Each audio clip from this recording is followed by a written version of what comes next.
കോൺകോഡിൻ്റെ പുതിയൊരു ക്ലാസ്സിലേക്ക് ഏവർക്കും സ്വാഗതം. ഇന്ന് നമ്മൾ പറയാൻ പോകുന്ന റൂള് വൺ ഓഫ് ദ ആണ്. വൺ ഓഫിന് ശേഷം വരുന്ന വെർബ് സിംഗുലർ ആയിരിക്കും. അപ്പോൾ അതിൻ്റെ ഫോം എന്ന് പറയുന്നത് വൺ ഓഫ് ദ.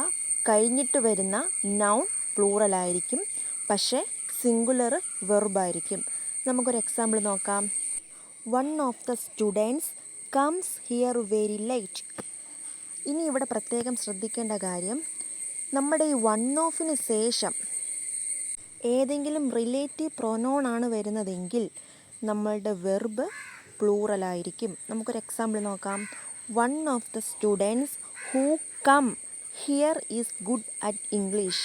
ഇവിടെ ഹൂ എന്ന് പറയുന്ന റിലേറ്റീവ് പ്രൊനൗൺ വന്നപ്പോൾ വൺ ഓഫിന് ശേഷം വരുന്ന വെർബ് പ്ലൂറലായി. വൺ ഓഫിൻ്റെ ക്വസ്റ്റ്യൻസ് എപ്പോഴും പരീക്ഷയ്ക്ക് ചോദിക്കുന്നതാണ്. അതിൻ്റെ ഡിഫറൻസ് മനസ്സിലാക്കി പഠിക്കുക.